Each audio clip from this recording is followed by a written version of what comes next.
ito na guys, kaya na ko na, kailangan siya, lagyan ninyo na, you need to put level first with the container. First of all, itong mga container, itong mga ginagamit ko para mag-soak ko sa mga seeds prior ko mag-summer dito. So guys, ang sabi dito is between to February to May, kailangan to siya so indoor, or depende, it depends the types of flowers. You have the February to March, or most of them kalaban dito is February to April, so or May. So ito siya April siya to. Yeah, April to, so February to April. So ito try ko, pero guys, ang ginagamit ko, huwag ninyong itapon ang kaya dito is grapes, you know, lagi akong mabili ng grapes, hindi ko tinatapon tong grapes na container. So yan ang ginagamit ko kung mag-sow ako. Ito sa mushroom to, yan. Ito din sa types ng basta to sa mga vegetable to, sa mga pagkain tong mga container nga ginagamit ko para mag-sow ko. So magtago diyan sa Bisaya is in English is sow, start ko mga flowers to.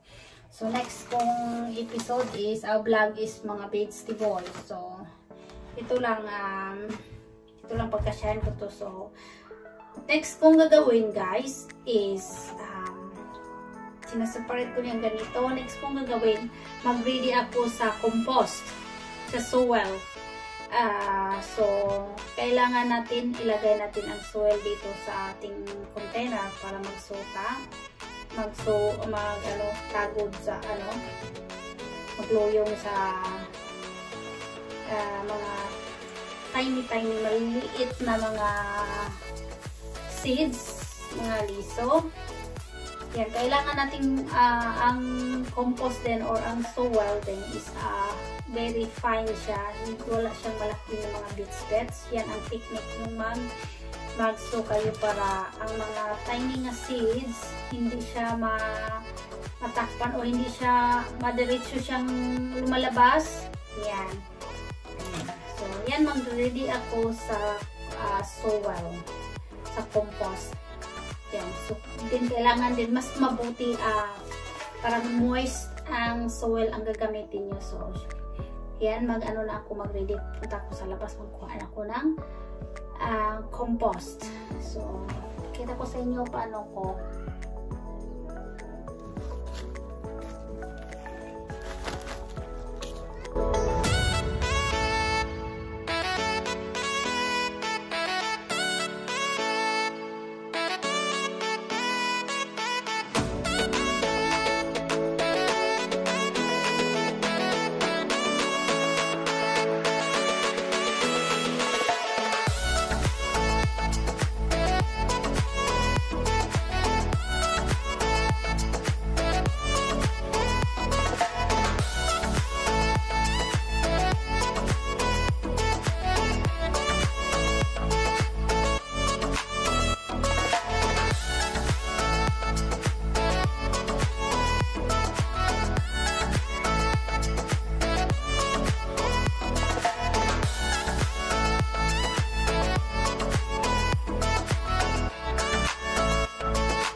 So guys, yan lang ang pagre-ready sa sa soil na para sa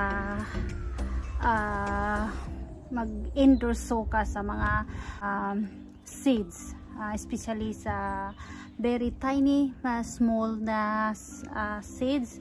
Kailangan ganyan natin gagawin sa compost or sa soil. Yan, para hindi siya ang mga seeds. Yan guys. Okay, yan ang pagre-ready lang sa pag-prepare sa soil. Yan, para soil at saka pagre-ready sa mga container na lagyan mo sa mga small seeds pag-sow, yung pagtatanim ng indoor, pagtatanim ng mga liso sa mga vegetables or any types of flowers. Ayan. Kasi today ang ginagawa ko kay pagtatanim ng mga maliliit na mga liso sa inside the house, sa loob ng bahay, indoor. Okay guys, okay, that's it. Thank you very much for watching. Yan ang pag-ready, ang pag-prepare para magtatanim ng yan mga so see you next my vlog. Ito lang ang share ko lang sa inyo paano magre-ready para safe ang inyong mga liso, ang mga seeds ninyo. Okay, see you next my vlog.